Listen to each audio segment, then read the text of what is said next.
Thank you. You know, when you were here in March, I commented that sunshine is the best disinfectant and that this place needs to be fumigated. We've been working hard to do that over the last 7 months, but it hasn't been easy and our work continues. Mr. Schellenberger, when you last testified before our subcommittee, you responded to a question from Chairman Jordan when he asked about the Hunter Biden laptop story, and I'm going to quote what you said. You said, quote, "Now maybe the FBI agents who were going to Mark Zuckerberg at Facebook and to Twitter executives were warning about a hack and leak potentially involving Hunter Biden. Maybe those guys didn't have anything to do with the guys that had the laptop. We just don't know."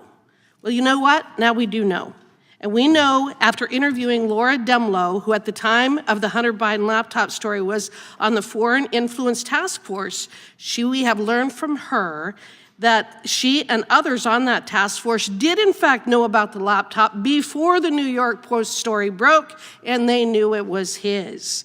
In other words, the work done in the years since the release of the Twitter files has continued to expose the extent of the censorship industrial complex.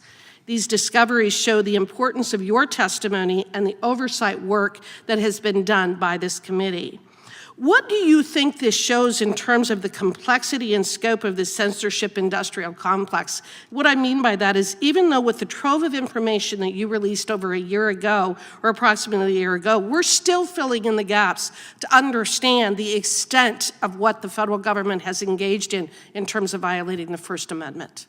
Yeah, I think one of the most important things that it shows is that the censorship is in service of disinformation. It wasn't that they prevented the New York Post from publishing. It wasn't even that they did, the tweet eventually did come back on Twitter, was eventually allowed. But the disinformation that was planted, that myself and all my family and friends believed, was that there was something fraudulent about the Hunter Biden laptop, which we now know was actually the Hunter Biden laptop. It's been verified now by all the major media and everybody else.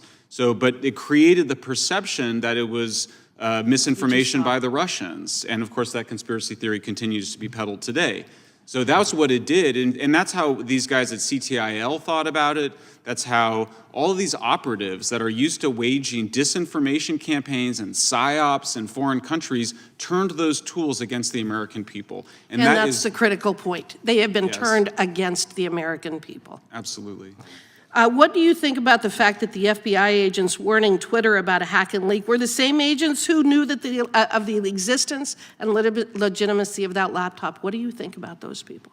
It's shocking. Like you said, I was trying to only report on what we knew at the time, but obviously when that came out, it's absolutely shocking that you would have the FBI sitting on this information in 2019 and then seeding the idea that there would be a hack and leak coming. I mean, it wasn't just Aspen Institute, it was also Stanford came out, and they used that as a pretext to attack the Pentagon Papers principle upheld by the Supreme Court that when journalists like us are leaked information, we can publish it and we're protected by the First Amendment. We saw Stanford Institute attacking that precedent and saying journalists should no longer follow the Pentagon Papers principle. They should no longer report on information leaked to them. They should not do what Matt and I and Alex just did with publishing these files leaked to us by a patriotic whistleblower who knew absolutely that this was wrong, that it was a violation of the First Amendment, that it was a violation of it in the spirit and the letter.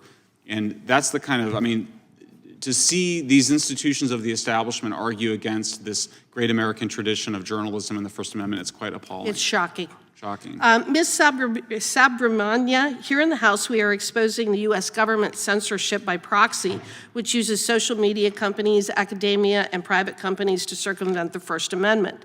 At the same time, we are watching with horror as liberal democracies in Europe and Canada are not even trying to hide their efforts to censor their citizens.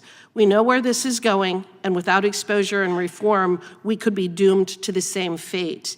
In your opening statement, you discussed the impacts of the Online News Act and the other censorship efforts seen in European nations, and you issue a stern warning that I hope all Americans will take to heart.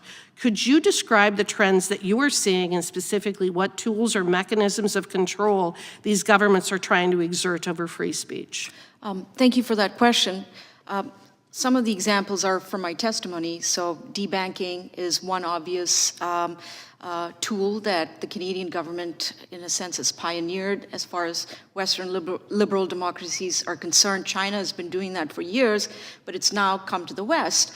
and they went after peaceful protesters and punished them, weaponized the financial system, weaponized the government against them to teach them a lesson. You can't do this ever again.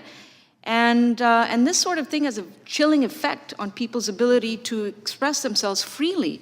And that's certainly happened in Canada. And what's happening in Ireland, again, another country that I mentioned, what's happening in France, the EU directive on online speech. All of these things are just extremely problematic. And I want to say something here. What is under threat here is a core value of Western civilization. That's right. That is what is being undermined here. And that goes back to the Enlightenment.